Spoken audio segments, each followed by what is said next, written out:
Sometimes I wonder about my life. I lead a small life. Well, valuable but small. And sometimes I wonder, do I do it because I like it? Or because I haven't been brave? So much of what I see reminds me of something I read in a book, when shouldn't it be the other way around?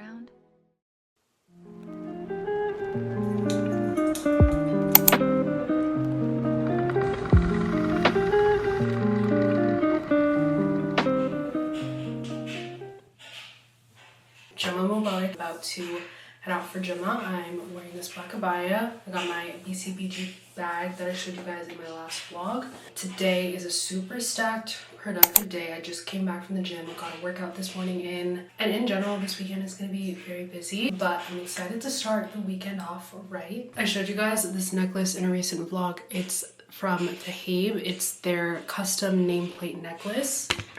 I have a code for you guys if you guys want to check them out. You can use the code repeat20 for 20% off. They have a bunch of different designs and pieces, and I've been really wanting just like a good custom nameplate necklace. This is baa.aissata in Arabic. The quality is amazing. It's been like my go-to necklace that I've been wearing on a daily basis. I have a couple necklaces that I like to switch around, have a couple combinations for my jewelry stack. One thing I love is collecting jewelry. I only really wear gold though, so sometimes it's a little bit hard living in the States because I feel like every time you go to jewelry shops or even just like flea markets, they only really have silver, but I'm a gold girl through and through. The people of Bani Israel, I feel like every Jummah, the khutbah just comes at the perfect time. They were talking about how when it comes to making dua, we have to practice patience, which is honestly easier said than done, especially if you are in a position where you've been making dua for something for forever and it feels like you've been wanting something or working towards a goal for such a long period of time and it doesn't seem like anything is going anywhere. The day that things start to align and come into a fruition, you start to understand exactly why. The timing of Allah is just so perfect. And that is a lesson that I feel like I've been learning over and over and over again throughout my life, but especially this year. I think one of my friends said this, or I heard it in a khutbah, but someone once said that if you make dua for something, you have to prepare to be tested. It's like if you make dua for patience, you have to be prepared that Allah is going to send you challenges that are going to strengthen your patience. And sometimes, even I would say a lot of the times when you make dua for something, you're just not in a place where you're ready for that. If you're making dua for an opportunity or an experience or to be in a certain place in your life, there might be growth that you have to go through and experience for you to be ready for that. And sometimes that comes in the form of hardships and challenges. And when you're in the middle of that, when you're going through that, it's really hard to see the light at the end of the tunnel and to see how everything you're going through in that moment is getting to you to where you want to be. But that is why having patience, I feel like, is so important and one of the best qualities that you can have in your life. I say all this because I've been doing a lot of reflection because we're coming on my 1 year anniversary, or my 1 year of being post-grad. I'm starting to get all of like the end of the year memories on TikTok and my Instagram stories from last year of me getting ready for graduation. And post-grad was not at all what I expected. I'm planning on filming a life update soon and just reflecting on this year. So if you guys have anything specifically you want me to touch on, like any questions or topics, comment them down below and I'll make sure to touch on them in that video. But I'll talk about this topic more in depth and what I mean. But I just feel like in general, I have been reflecting a lot on 1 year of postgrad and what that's looked like for me. And it was not at all what I expected. In some ways, it ended up being so much better, but in other ways, I didn't see a lot of the hardships and the challenges that come with postgrad, because a lot of the times when we see how postgrad is depicted on social media, it's very romanticized, and I'm definitely a part of that. Like, you guys are, this is literally my postgrad diaries. I've been documenting my postgrad experience through these vlogs, and these vlogs are a highlight reel. These vlogs are the most romanticized version of what my year of postgrad has been like. And I've tried, I feel like, my best to also be honest about my postgrad experience and try and be honest about some of the challenges that I face this year. I don't want to paint this perfect picture that like postgrad has been sunshine and rainbows. Like, it has been so difficult and there have been so many challenges that I have experienced. But also at the same time, I'm trying to find a balance between sharing the hardships and the challenges I'm going through and also maintaining a level of privacy. I think the older that I get, the more that I have realized I want more privacy in my life. And I feel like the way that I have been able to like maintain that with vlogging and sharing my life online is following the model of like sharing things after I've experienced them, or I guess like not talking about things too much in depth while I'm going through it, but more so after I've reflected on it. I also just feel like doing that is a lot healthier because a lot of the times, for example, in the past when I've gone through difficult times, wanted to share it online, in those moments, I'm not going to be able to articulate myself with clarity. I think a lot of clarity comes with time, a lot of clarity comes with reflection and being a little bit more far removed from whatever I'm currently experiencing. That's kind of the way that I have wanted to shift the way that I document my life online to maintain some level of privacy. I definitely want to share this journey with you guys because I know the power in being able to watch a vlog and be able to relate to someone's journey or experience. I connect in that way to a lot of the people that I watch online, and I feel like too, a lot of what we see when people are documenting their post-grad experience is like them graduating at 22 and moving to New York City, or them graduating at 22 and moving to LA and working full-time and doing all of these things. And I think that's amazing, but that's not the reality or the case for everyone. So I hope if you're going into post-grad and that's not what your post-grad is looking like, you're not also feeling a sense of failure, because that is not all that is out there. I think most of all too, just like looking back on this year, I have such a sense of gratitude, like alhamdulillah, despite the hardships and the challenges that I've experienced. Like there have been so many blessings this year, and I'm so grateful for all of the opportunity that comes with post-grad. Even if there is a lot of uncertainty and a lot of challenges that you face when you're, I guess, graduating college and like building your life and starting off your career, like there's also just so much opportunity out there.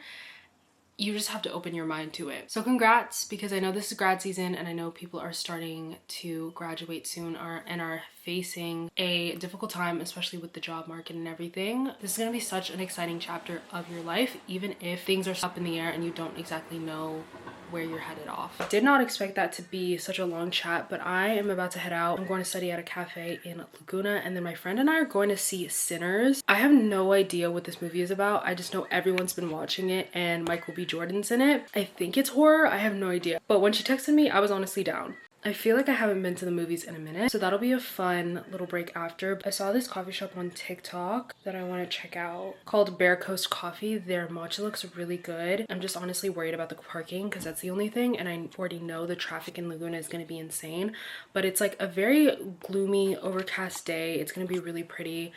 Reminds me a little bit of the June gloom that we saw last summer. I honestly love going to the beach on overcast days. I feel like it's so pretty. It gives like Seattle the bay, but hopefully because it's not super sunny out, there won't be too much traffic.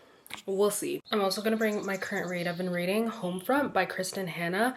I have been devouring this. I have 100 pages left and I'm really trying to savor the ending. I've been burning through Kristen Hanna's backlog like nobody's business. Before I know it, I'm gonna read her entire discography and have nothing left. So if you guys have any other historical fiction authors that you guys like that kind of have a very similar vibe, like I just love a good sad historical fiction book, like the depressing historical fiction books. And honestly, for me, it's more so the writing style, the vibe, rather than the setting. Like I feel like you could read about any setting, any time period. It's really just about the author's writing style, which is why I love Kristen Hanna. This book was published in 2012, so it's definitely a little bit of a product of its time in terms of being politically correct, but we'll get into that once I finish the book. I'll share all of my thoughts and my rating and everything. Let's go to Bear Coast. Despite the fact that it is such a gloomy day, you'd be surprised by how many people still want to come to Laguna. And honestly, I don't blame people. I feel like Laguna is such a chill, peaceful beach compared to a lot of the LA beaches. More low-key for people that are not SoCal locals.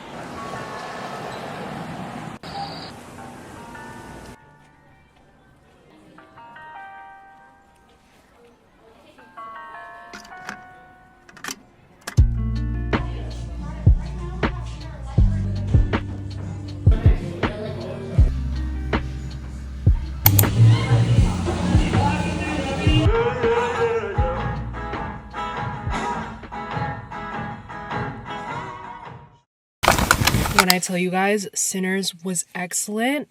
That was the movie of the year. So many thoughts. I definitely want to share them in depth. But for now, I am in the IE. I'm meeting up with some friends. We're going to go to a cafe, catch up. And then I think if we have time, we're going to go to this flower field. The weather's a little bit gloomy, so we'll see what we get up to.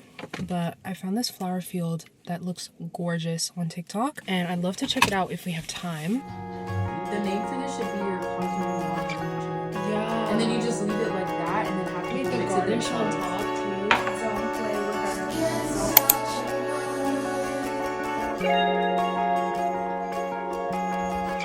Of course, the tidiness of a map obscures some of the harsher truths, and Africans did backbreaking work. Girl, I know it ain't been easy. You've been splitting even. Baby, I really wanna get to know you right this time. Give me the pieces. That's all I need, babe. Yeah. I got another Pretty Little Thing package in the mail. This is not sponsors. I just have been loving the Pretty Little Thing rebranding. I used to shop from them back in early college, like my freshman year of college. I feel like they had a little bit more of like a fast fashion Forever 21 feel to them. Ever since their rebrand, they have been just coming out with a lot more elevated styles and a lot more modest pieces. And I have been loving the rebrand. They still definitely fall into the fast fashion category. I feel like a lot of their pieces just feel a little bit more mature and more what I'm kind of trying to shift my style towards. I recently wore a brown blazer that I bought from them and got so many DMs and questions asking where it was from. They just have really cute stuff, especially if you're just trying to elevate your style. They're also just always on sale, so they always just get me with the Instagram ads. But I got two pieces this time. They're both white. When I was trying them on, I realized they kind of even go good together and I could low-key wear these as a set. But I got this white cinched button-up shirt. It comes in a bunch of different colors. They had like brown and white and this like beige color on the site, but I decided to go with white. I really like the cinched silhouette of this. It has really long sleeves, and the sleeves also aren't really cuffed at the end, so they just almost have like this bell sleeve look to them. This has the perfect fit. I feel like it just fits like a glove. It cinches in exactly the right places, but it's not too tight. And then I also got this white maxi skirt. It is a little bit loose, so it's a little bit bigger than I would like. Y'all know me, I am lazy to do returns. I think I might just keep it and honestly potentially have my sister like alter the ends of it. It's your classic maxi skirt, and it kind of balloons out a little bit, and it's like the perfect length. I was checking the model's height. I swear anytime I buy skirts, denim skirts, any of that, they always are made for 5'4", 5'5" girls, and I'm 5'7", and so they always come out short. But this was the perfect length. Even wearing these together could be really cute for like a dressed up like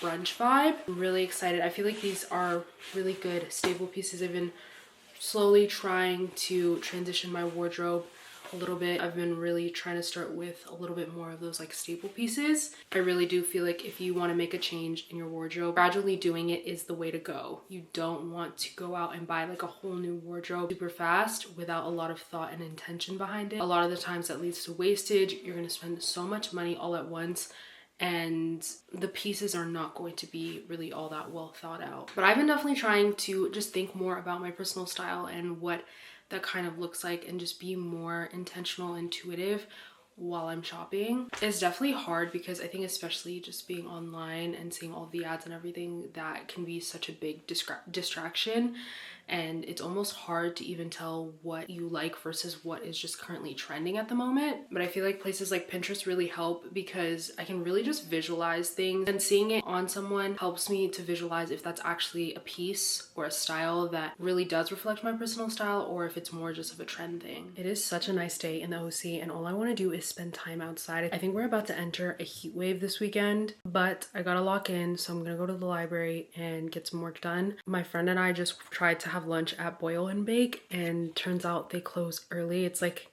the Layla's Bagel of OC, but the owner was really kind and he gave us like the leftover bagels that they were gonna throw out. So We just went to Trader Joe's and like added our own locks on top and then spent some time outside. But now I really got to lock back in. Don't mind the mess in the background. I have a bunch of clothes on my bed because I was trying on different things. Some packages that came in the mail. I'm wearing this white top from H&M. I've showed you guys this like top before, but it's this like long sleeve tee. It has just like a relaxed fit versus like a lot of long sleeve tops that are a little bit more fitted. And it literally feels like you're wearing a t-shirt.